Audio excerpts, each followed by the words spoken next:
भारत माता की। भारत माता की। सभा में आयल मिथिलाक पावन धरती का नमन करे छी।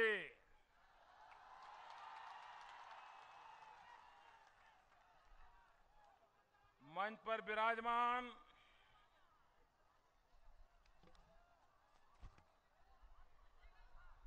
केंद्र में मंत्री परिषद के मेरे साथी श्रीमान रविशंकर प्रसाद जी, भाजपा के लोकप्रिय सांसद श्रीमान नित्यानंद राय जी, लोक जनशक्ति पार्टी के नेता श्री रामचंद्र पासवान जी, भारतीय जनता पार्टी के सांसद श्रीमान कीर्ति आजाद जी, भाई मुकेश सहनी जी, और जिनको हमने जीवन भर एक तपस्वी के रूप में काम करते देखा है, 5-5 पीढ़ी राजनीति में जिनसे प्रेरणा लेती रही है, वैसे कैप्टन निषाद जी आज हमें आशीर्वाद देने के लिए आए हैं। मैं उनका बहुत आभारी हूं। लोक जनशक्ति पार्टी कल्याणपुर विधानसभा के उम्मीदवार प्रिंस राज आगे आ जाओ, खड़े रहो वहां। लोक जनशक्ति पार्टी वारिसनगर विधानसभा के उम्मीदवार चंद्रशेखर राय यादव, भाजपा के समस्तीपुर के उम्मीदवार श्रीमती रेणु कुशवाहा जी, राष्ट्रीय लोक समता पार्टी के उजियारपुर विधानसभा उम्मीदवार कुमार अनंत, भाजपा से मोरवा विधानसभा उम्मीदवार श्री सुरेश राय, भाजपा से सराय रंजन विधानसभा उम्मीदवार श्री रंजीत निर्गुणी जी, भाजपा से मोहिउद्दीन नगर विधानसभा उम्मीदवार सत्येंद्र सिंह जी, लोक जनशक्ति पार्टी के विभूतिपुर विधानसभा उम्मीदवार रमेश कुमार राय, भाजपा से रोसड़ा विधानसभा के उम्मीदवार श्रीमती मंजू हजारी जी, राष्ट्रीय लोक समता पार्टी हसनपुर विधानसभा के उम्मीदवार श्री विनोद चौधरी जी, मंच पर विराजमान सभी वरिष्ठ महानुभाव और सब पूरी ताकत से मेरे साथ बोलिए, भारत माता की। भारत माता की। भारत माता की।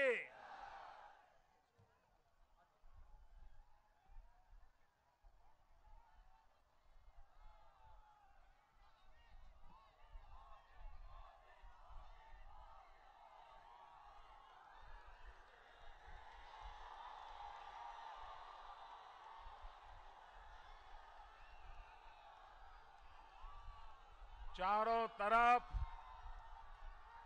जहां भी मेरी नजर पहुंचती है, मुझे लोग ही लोग नजर आ रहे हैं।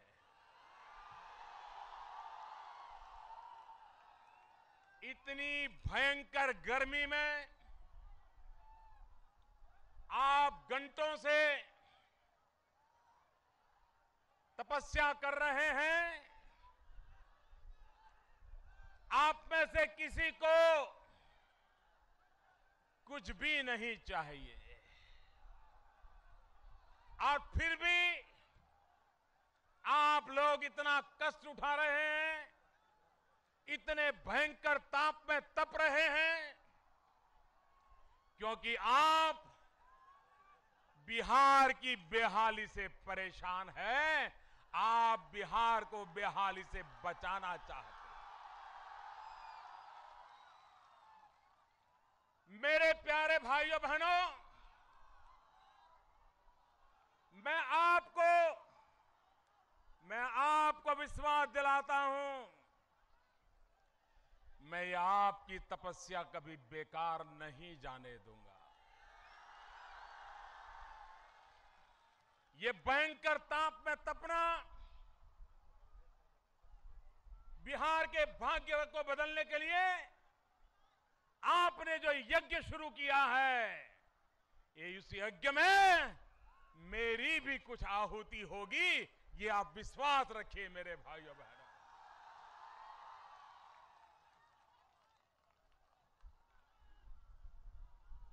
समस्तीपुर भाइयों बहनों, ये धरती हम सबके प्रेरक, जिनका जीवन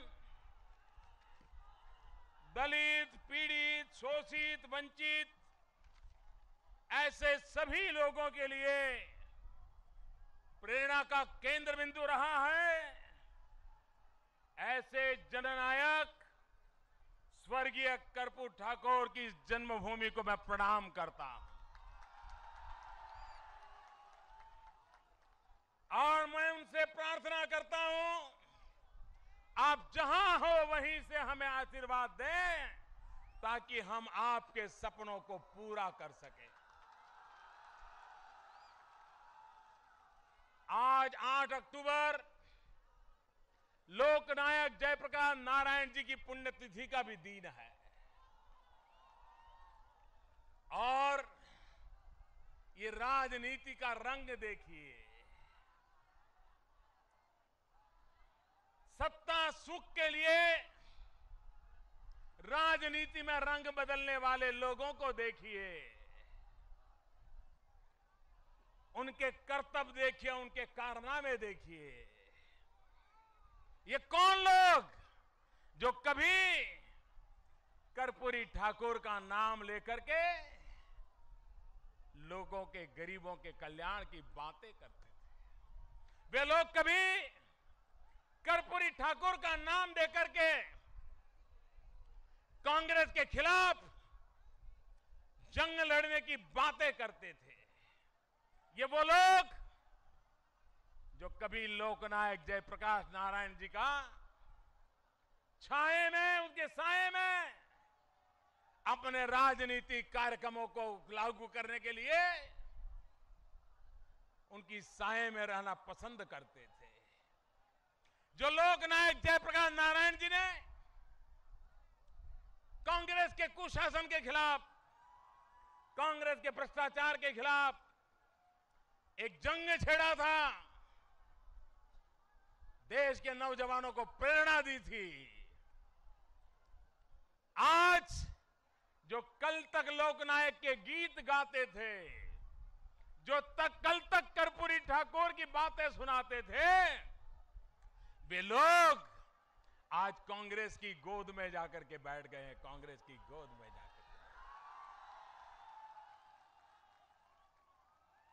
मैं कल्पना कर सकता हूं, लोकनायक जयप्रकाश जी की आत्मा जहां होगी, कर्पूरी ठाकुर की आत्मा जहां होगी, राम मनोहर लोहिया जी की आत्मा जहां होंगी, इन लोगों के कारण जो आज सत्ता सुख पाने के लिए कांग्रेस के साथ मिलकर के बिहार की जनता को गुमराह करने पर लगे हैं, उनके आचरण के कारण उनकी आत्मा सबसे ज्यादा दुखी होती होगी।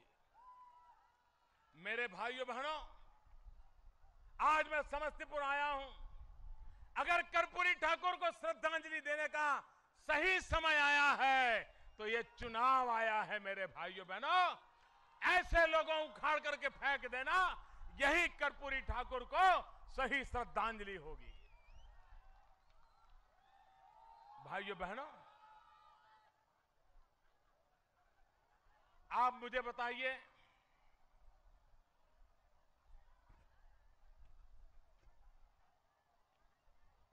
मेरे देशवासी, मेरे बिहार के प्यारे भाइयों बहनों, आप मुझे बताइए, क्या बिहार में प्रगति होनी चाहिए कि नहीं होनी चाहिए? बिहार का विकास होना चाहिए। बिहार में नौजवानों को रोजगार मिलना चाहिए। बिहार का विकास होना चाहिए। बिहार का विकास होना चाहिए। बिहार का विकास होना चाहिए। इस चुनाव में कांग्रेस के नेता आते हैं, लालू जी आते हैं, यहां के मुख्यमंत्री जी आते हैं। ये तीनों लोग कौन हैं आप जानते हो? जानते हो? जानते हो भाइयों? अब जानना जरूरी हो गया है। अब जाने बिना बिहार को नहीं बचा सकते हम।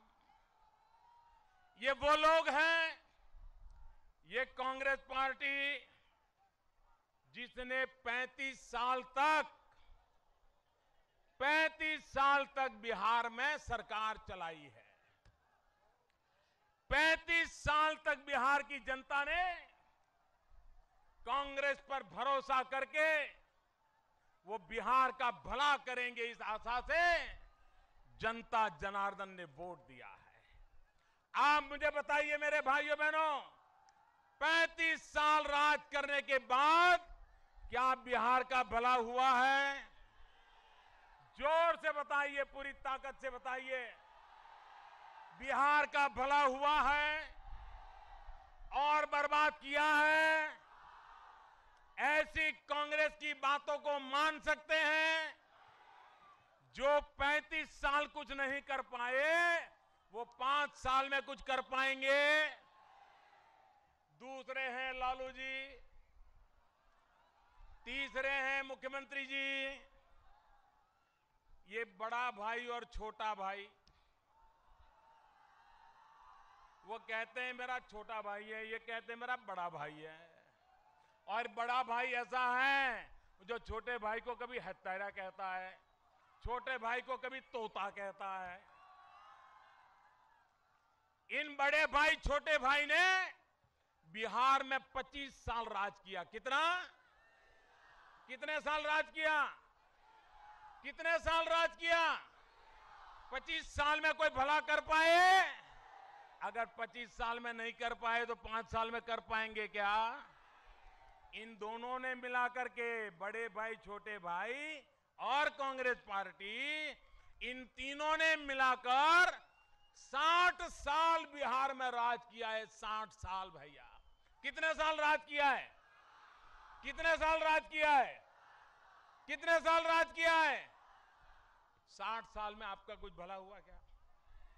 मुझे बताइए, आपका कुछ भला हुआ क्या? आपके गांव का भला हुआ क्या? किसान का भला हुआ क्या? नौजवान का भला हुआ क्या? कोई उद्योग कारखाना लगा क्या? कोई रास्ते बने क्या? कोई स्कूल बना क्या? मुझे बताइए, जिन्होंने 60 साल तक राज किया वे आज और पहले ये तीनों एक दूसरे के खिलाफ लड़ते थे, तीनों एक दूसरे के गाली गलौज करते थे, तीनों एक दूसरे को बदनाम करते थे। आज वो तीनों क्यों मिले हैं भाई? ये आज तीनों सत्ता के लिए मिले हैं कि नहीं मिले हैं? कुर्सी के लिए एक हुए कि नहीं हुए हैं? बिहार की भलाई के लिए एक हुए क्या? अगर बिहार के लिए भलाई के लिए एक हुए होते पहले कभी एक आए थे क्या? ये सिर्फ सत्ता के लिए इकट्ठे आए हैं, बिहार की भलाई के लिए इकट्ठे नहीं आए हैं।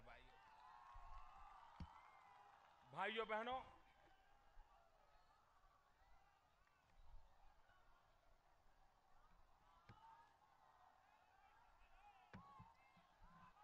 भाइयों बहनों, आप मुझे बताइए, ये कांग्रेस पार्टी हो, ये बड़े भाई हो, ये छोटे भाई हो, ये महास्वार्थ बंधन के सारे कच्चे पट्टे हो, ये लोग आपके पास जब वोट मांगने के लिए आए हैं तो उन्होंने अपने काम का हिसाब देना चाहिए कि नहीं देना चाहिए? अपने 60 साल के काम का हिसाब देना चाहिए कि नहीं देना चाहिए? बिहार को क्या वादे किए थे वो बताना चाहिए कि नहीं बताना चाहिए? कौन से वादे पूरे किए वो बताना चाहिए कि नहीं बताना चाहिए? अपने काम का हिसाब देना चाहिए कि नहीं देना चाहिए? पल पल का हिसाब देना चाहिए कि नहीं देना चाहिए? पाई पाई का हिसाब देना चाहिए कि नहीं देना चाहिए? मुझे बताइए, चुनाव के इतने दिन हो गए, ये अपने काम का हिसाब दे रहे हैं क्या? 60 साल में क्या किया इसका हिसाब दे रहे हैं क्या? जो अपना 60 साल के काम का हिसाब नहीं दे पा रहे हैं, उनके लिए फिर से 5 साल बिहार को बर्बाद करने के लिए मौका देना चाहिए क्या? और इसलिए मेरे भाई बहनों, मैं आपके पास आया हूं। आज पहली बार दिल्ली में ऐसी सरकार आई है जो बिहार को समर्पित सरकार है। मेरे भाइयों बहनों, बिहार का भाग्य बदलने के लिए समर्पित सरकार। और मैं आज से नहीं कह रहा हूं, 2013 में सितंबर महीने में भारतीय जनता पार्टी का अधिवेशन हुआ था। उस अधिवेशन का मेरा भाषण निकाल के कोई देख ले। उसमें मैंने कहा था, अगर हमें हिंदुस्तान का भाग्य बदलना है तो भारत हर कोने में विकास जरूरी है। भारत के हर राज्य में विकास जरूरी है। सिर्फ भारत के पश्चिमी छोर पर विकास हो और भारत के पूर्वी छोर पर विकास नहीं होगा तो कभी भारत महान नहीं बन सकता है। केरल आगे बढ़े, कर्नाटक आगे बढ़े, गोवा आगे बढ़े, गुजरात आगे बढ़े, राजस्थान आगे बढ़े, हरियाणा आगे बढ़े, पंजाब आगे बढ़े और मेरा उड़ीसा पीछे रह जाए, मेरा बिहार पीछे रह जाए, मेरा पूर्वी उत्तर प्रदेश पीछे रह जाए, मेरा पश्चिम बंगाल पीछे रह जाए, मेरा आसाम पीछे रह जाए, मेरा नॉर्थ ईस्ट पीछे रह जाए, तो देश कभी आगे बढ़ेगा क्या? ये बात मैंने 2013 के मेरे भाषण में कही है, क्योंकि मैं मानता हूं अगर हिंदुस्तान को हमें आगे ले जाना है तो हमें हमारे पूर्वी हिंदुस्तान को और गति देनी पड़ेगी और ताकत देनी पड़ेगी। भाइयों बहनों, बिहार में 1,65,000 करोड़ ये विकास का पैकेज सिर्फ बिहार का भला करेगा ऐसा नहीं। ये 1,65,000 करोड़ जब बिहार की धरती पर काम में आएंगे, पूरे हिंदुस्तान की शकल सूरत बदलने में काम आने वाले हैं। ये ताकत है बिहार की। एक बार बिहार आगे बढ़ गया तो हिंदुस्तान कभी पीछे नहीं रह सकता है भाइयों। और इसलिए मेरी पूरी कोशिश है कि बिहार को कैसे ताकत मिले, बिहार के नौजवान को अवसर कैसे मिले। बिहार की शक्ति है, अभूतपूर्व शक्ति है बिहार के पास। अभी मैं अमेरिका गया था, वहां मुझे बिहार के नागरिकों का एक डेलीगेशन मिलने आया था। जब मेरा उनसे परिचय हुआ, ऐसे एक से बढ़कर एक होनहार लोग, ऐसे होनहार लोग, मेरे देश के नौजवान ऐसे अमेरिका में अपना काम कर रहे हैं और वो बिहार के हैं। इतना आनंद हुआ भाइयों। और जब उनसे बातें हुई, उन्होंने यही कहा, साहब हम आशा करके बैठे हैं कि चुनाव के बाद बिहार का कायाकल्प शुरू हो जाएगा। मैंने अमेरिका में भी बिहार की चिंता करने वाले बिहार के लोगों को देखा। मुझे लगा कि जिस राज्य के पास ऐसे सामर्थ्यवान, शक्तिवान नौजवान हो, वो राज्य कभी पीछे नहीं रह सकता भाइयों, वो राज्य कभी पीछे नहीं रह सकता। और इसलिए बिहार में जो आवश्यकताएं हैं उस पर हम बल दे रहे हैं। भाइयों बहनों, चुनाव में और राजनीति में उन नेताओं को हम भली भांति बराबर जानते हैं जिन्होंने जातिवाद का जहर घोला है, संप्रदायवाद का जहर घोला है। मेरे भाइयों बहनों, ये जातिवाद का जहर फैला करके राजनीति करने वाले, ये संप्रदायवाद का जहर फैला करके राजनीति करने वाले लोग ये कभी भी बिहार का भला नहीं कर पाएंगे। और इसलिए बिहार को जो जंगल राज झेलना पड़ा है, अब मुझे बताइए मेरे भाइयों बहनों, पूरी ताकत से जवाब देंगे तो मैं पूछूं आपको? सब लोग जवाब देंगे? इधर वाले भी जवाब देंगे? मुझे बताइए, क्या हमें फिर से जंगल राज लाना है? आपको फिर से जंगल राज को आने देना है? बिहार को जंगल राज से बचाना है? भाइयों बहनों, बिहार को आगे ले जाना है तो उसका एक ही मंत्र है, बिहार को चाहिए विकास राज। क्या चाहिए? क्या चाहिए? क्या चाहिए? विकास राज चाहिए मेरे भाइयों बहनों। जंगल राज से अब पीछा छुड़ाइए, विकास राज का रास्ता पकड़िए। और मैं आपके पास विकास की सौगात लेकर के आया हूं भाइयों बहनों। भाइयों बहनों, मैं हैरान हूं, पिछले दिनों जिनको अब पराजय सामने दिख रहा है, भांति भांति के स्वार्थ बंधन करने के बावजूद भी बिहार में जिनकी धरती खिसक रही है, वो ऐसे गुस्से में हैं, ऐसे गुस्से में हैं कि यहां तक बिहार के लोगों के सामने यदुवंश के लोगों को कैसी गाली दे दी साहब, कैसा अपमानित कर दिया इन्होंने। और क्या खाते हैं ऐसा बोला है, मैं तो अपने मुंह से बोल नहीं सकता भैया, बोल नहीं सकता, ये पाप मैं नहीं कर सकता। और जब बिहार के यदुवंशी नेताओं ने उनको घेर लिया, क्या बोल रहे हो, हमारा अपमान कर रहे हो। बिहार में मीडिया ने उनको घेर लिया तो उन्होंने क्या कहा? उन्होंने कहा ये तो शैतान मेरे अंदर आ गया था, इसलिए मेरे से ऐसा बोल दिया। उन्होंने ऐसा कहा कि नहीं कहा भाइयों? जरा सबके सब मुझे जवाब दीजिए, ऐसा कहा है कि नहीं कहा? उन्होंने कहा था, उन्होंने शैतान ने बुलवाया, बोला था कि नहीं बोला था? ये बोला था कि नहीं बोला था? अब मेरे मन में सवाल है भाइयों, मेरे मन में सवाल है, सारी दुनिया में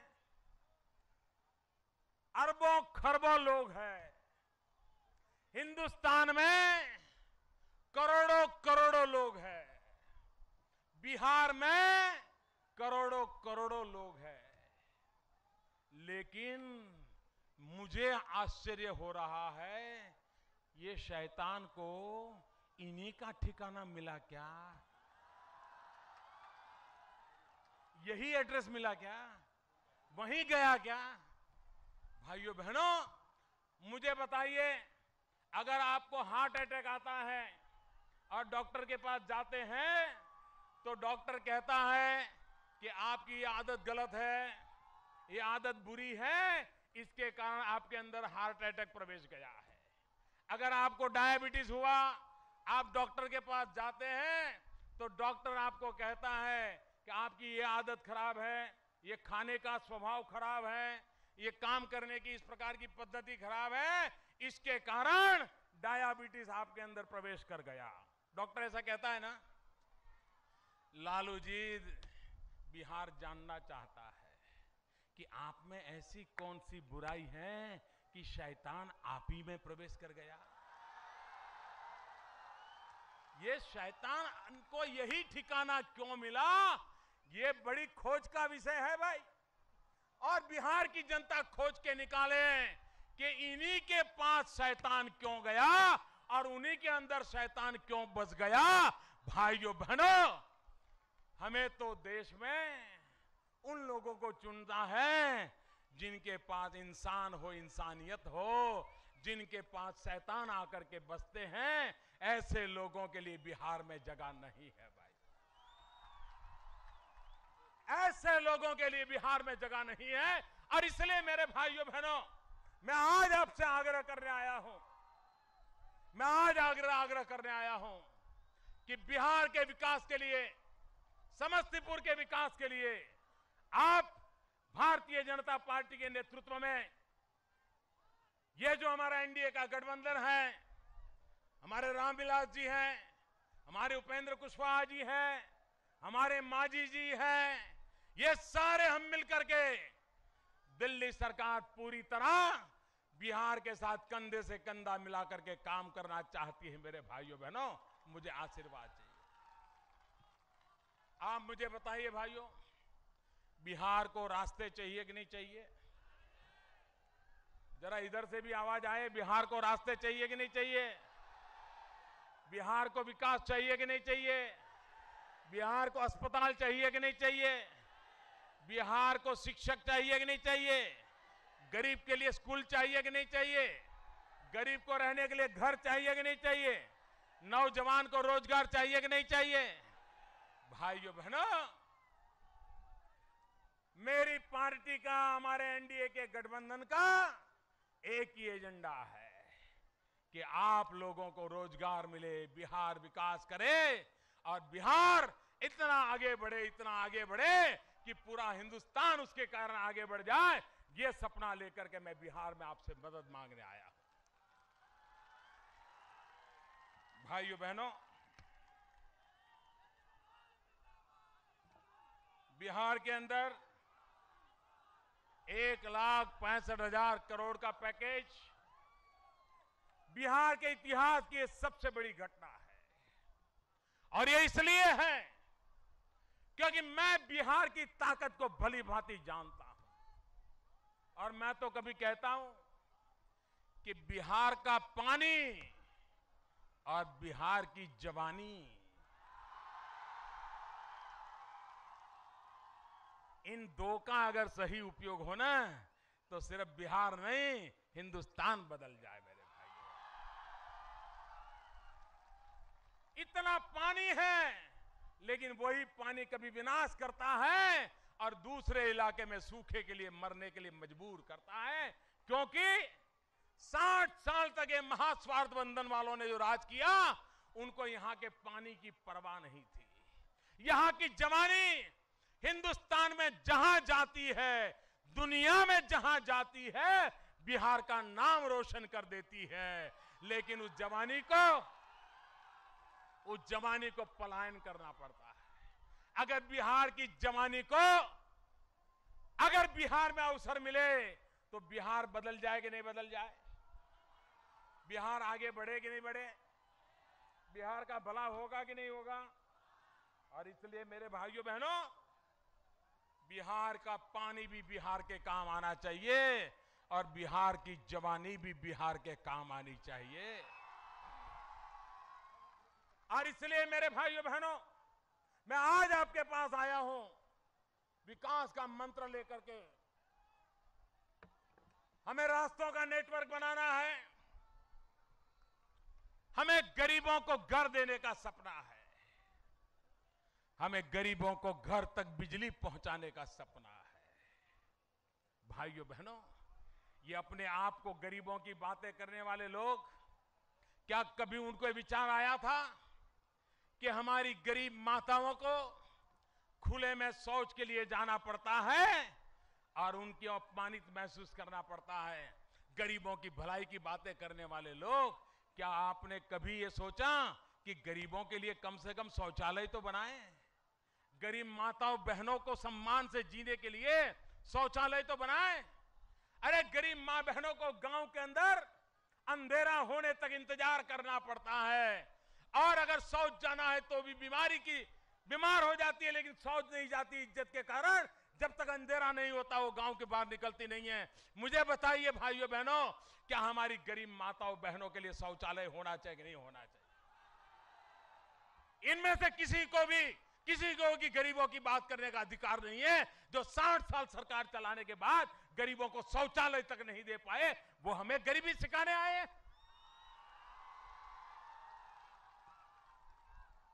आप मुझे बताएं भाइयों बहनों, कांग्रेस पार्टी इंदिरा गांधी ने बैंकों का राष्ट्रीयकरण किया था।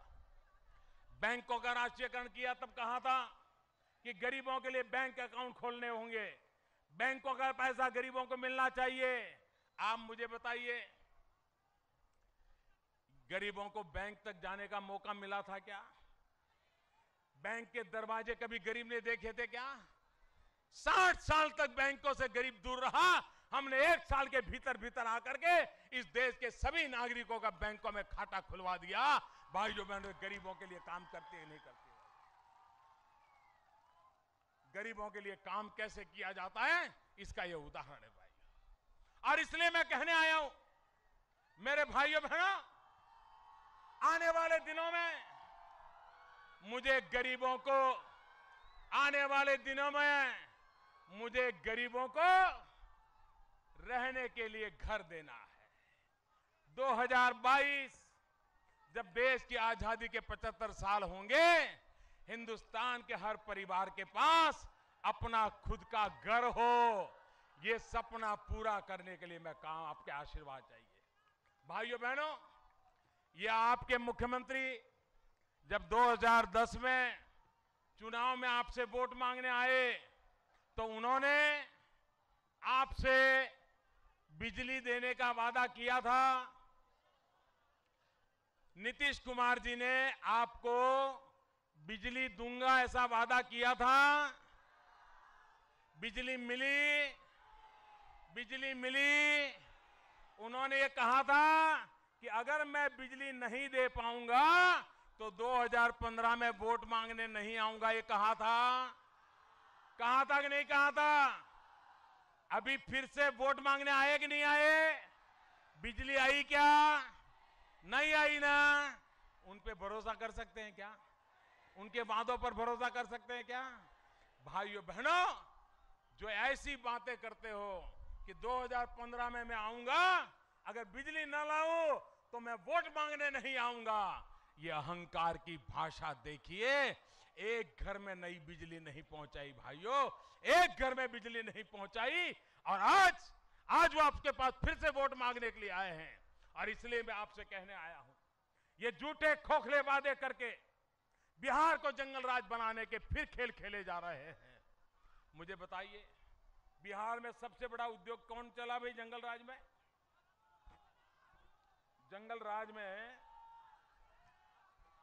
जंगल राज में बिहार में सबसे बड़ा उद्योग था अपहरण करना, किडनैप करना और फिर फिरौती मांगना। यही बड़ा उद्योग था ना? क्या फिर से अपहरण का राजकारण चलने देना है? फिर से फिरौती आने देनी है? फिर से किडनैपिंग होने देना है? भाइयों बहनों, जनवरी महीने से जुलाई महीने तक, जनवरी से जुलाई, बिहार सरकार की पुलिस के आंकड़े जो बोल रहे हैं वो मैं बताना चाहता हूं।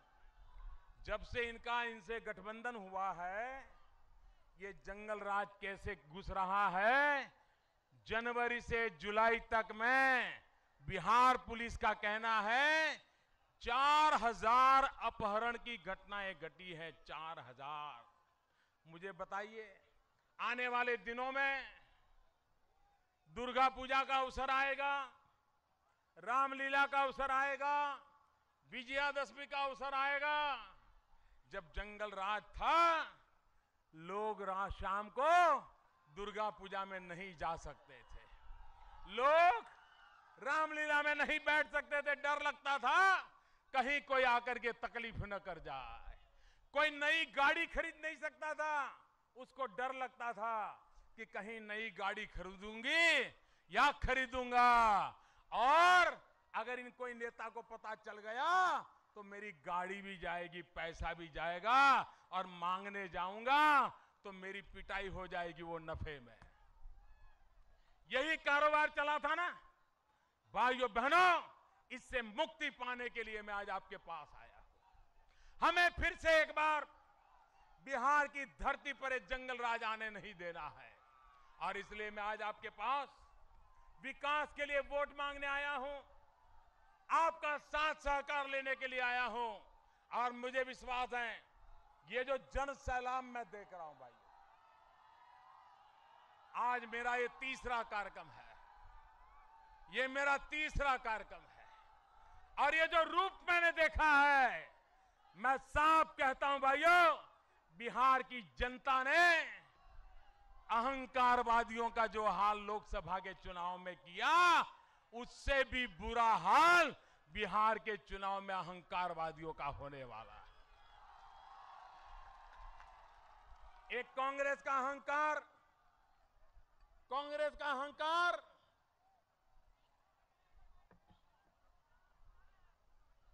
कांग्रेस का अहंकार 7वें आसमान पर पहुंचा था। एक समय था जनता ने इनको 440 लोकसभा में मेंबर दिए थे, 440, लेकिन वो अहंकार इतनी सीमा पर पहुंचा कि यही जनता जनार्दन ने 40 पर लाकर के बिठा दिया, 40 पे लाके बिठा दिया।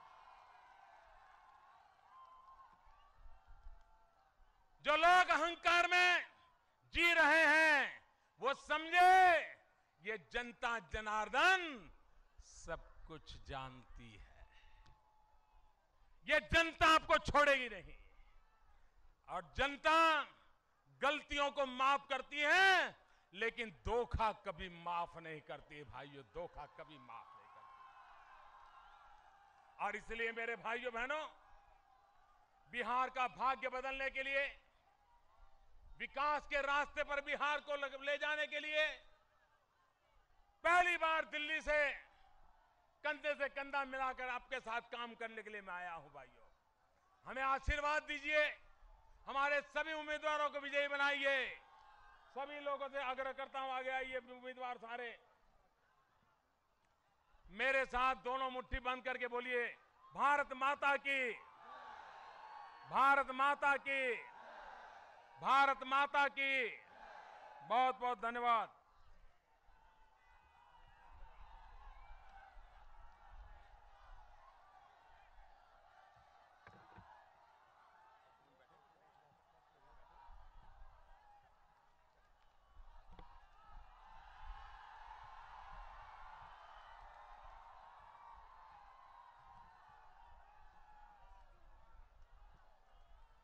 अब